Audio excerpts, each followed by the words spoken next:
Besplatno gledanje najnovijih filmova na internetu. Skidanje aktuelnih muzičkih hitova.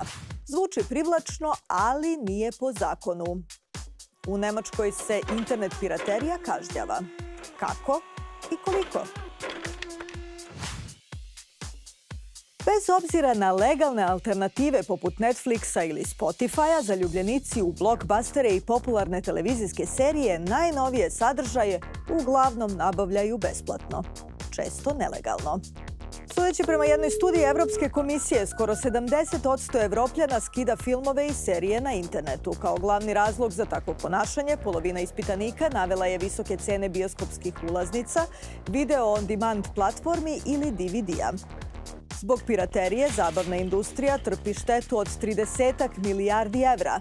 Bar se tako tvrdi.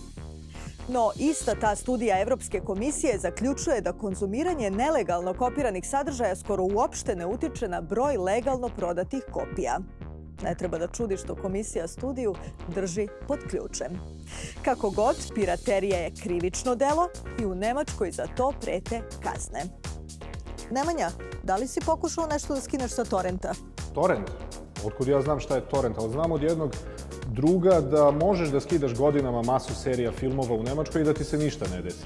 Ali ako te filmove, serije, muziku, video igre deliš na internetu, onda možda dobiješ u sanduče pismo neke specijalizovane advokatske kancelarije, recimo kancelarija Rush iz Hamburga, koja je postala čuvena po tome što zastupa gigante muzičke industrije u Nemačkoj. Tada kazne mogu da idu i do nekoliko hiljada evra i onda drugi advokati preporučuju ako dobiješ pismo, ništa ne priznaj, ništa ne plaćaj, ništa ne potpisuj, najbolje zovi advokata. A ako dobiješ nešto putem interneta, iskočiti ili ti stigne mailom ovako nešto, pa se traži da uplatiš na taj i taj račun neke pare, najbolje ignorisati jer to je prevara.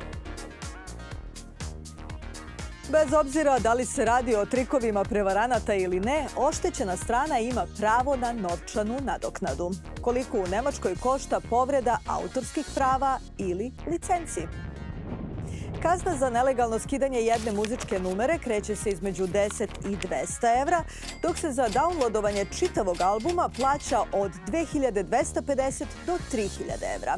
Odšteta za skidanje jednog filma može iznositi od 100 do 1000 evra, a počinitelji preuzimaju i troškove advokata od skoro 150 evra bruto plus 200 evra sudskih troškova. Poređenja radi, jedan DVD u Nemačkoj košta između 10 i 15 evra, dok ulaznica za bioskop u proseku košta 8 evra. Dakle, odlazak u bioskop i kupovina DVD-a su mnogo bolja opcija, a uz to i legalna.